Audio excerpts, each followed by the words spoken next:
Hey, Five fans, Phoenix Carnivale here in Dallas for LFA 28, and I'm with Damon Jackson. We've got a lightweight bout tonight, and 4 years ago, you fought Luis Luna. This is a rematch. Tell me a little bit about what happened 4 years ago. Yeah, we came out. We both had a pretty solid performance the first round. We kind of scrapped back and forth, and in the middle of all of that, I got him in a front headlock, and I threw a knee while we were like up next to the cage, and he had playing that little touch go game where people stick their hand on the ground, and I connected with the knee obviously because I was throwing it, and the referee broke us apart.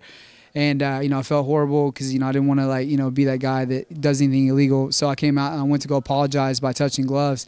And in the middle of all that, he reached out like he was going to touch gloves, like everything was okay. And then he came over top with the overhand right and almost took me out of the fight. It was really frustrating because, I thought that, I was just going out to apologize. And then he got me with that. And then I had to fight through that first round. And, it was pretty tough. It was the very first fight that I'd really, faced any adversary. Pretty much every fight before that, I was taking everybody down and submitting them. And, there was really nothing. I don't even think I got punched before that. And, so it was a lot to fight through that and, to make it out of the first round. And then came out in the second and got an arm bar on him and took his back and then fell into, the position where, I had his arm and kind of rolled into an arm bar and it worked out great. But tough fight. This is a chance for me to come up and redeem one of my losses. I made some mistakes in that fight. I feel like I was clearly winning this fight. It's not us as fighters' job to sit here and complain about illegal knees and stuff like that happened. And I feel like I was not nowhere near hurt, and I showed that I was not near hurt from the knee.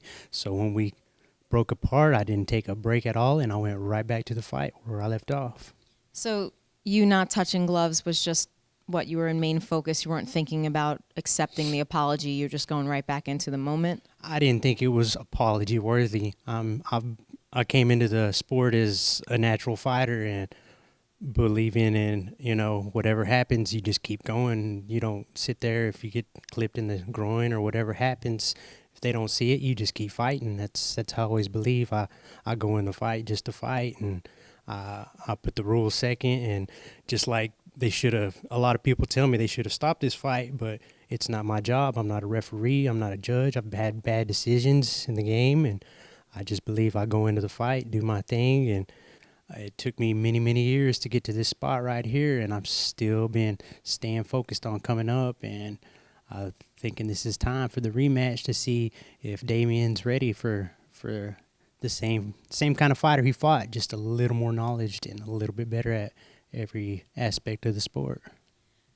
You saw each other in the weigh-ins yesterday, be it that there's been a little bad blood back and forth. What was it like when you got to look at each other face to face? It was like right where we left off. I locked right in his eyes, and he knows this is a fight. I'm not here to wrestle. I'm not here to play around. We're not touching gloves. We're not doing nothing like that. Don't look for no excuses because you're fighting that same dog. He's just got a lot more knowledge in this game, and he's a lot more hungry, and he's been watching you the past couple of years, Damon. Tonight, I'm going to get you. It's 4 years later. You've obviously changed as a fighter.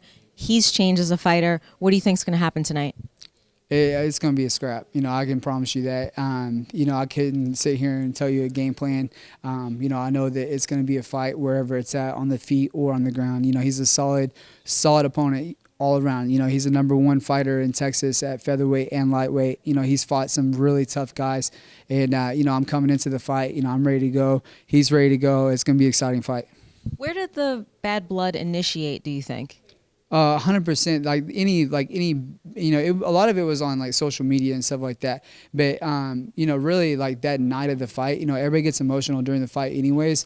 But it seemed like him doing that kind of like I felt like I was betrayed. I was like, man, like I'm out here, I'm like going to touch gloves, apologizing, and then that happened, and it really caught me off guard because of the way that I put my mindset is that if you have a submission, you stop. If you have if you have someone knocked out and it, you don't go in and hit them, and you definitely don't act like you're going to touch gloves and then throw up overhand right or whatever, even taking someone down, faking it touch gloves, then it's not right. But I think a lot of that built it up, and then it seemed like over the years he would just kind of throw something out there once in a while and talk smack about me, and whatever, you know, I don't know. Directly to you or to other people or to your social straight media? to me. Yeah, straight to me. He would either comment on a picture or something like that, or even direct message me, and which is Damon the Leech on all my social media. How do you picture yourself winning?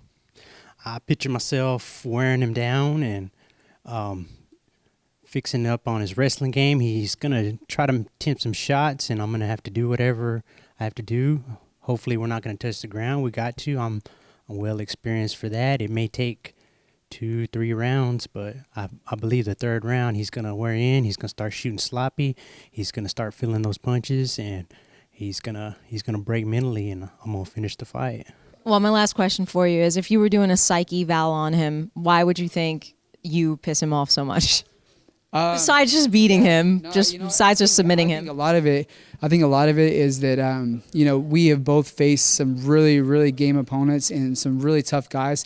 And then, you know, I went from fighting, I fought him, and then I fought right after that, and then I fought Leonard Garcia, and then went straight to the UFC.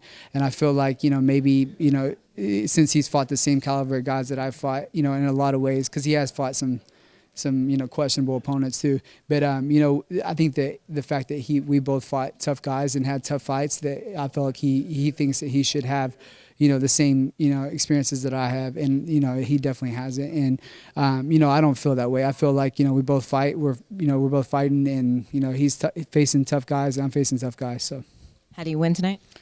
You know, forward pressure. Like every single fight that I have, I go forward, and you know, I'm looking for a finish wherever it goes, on the feet or on the ground. I'm looking for a finish, so I'm forward pressure.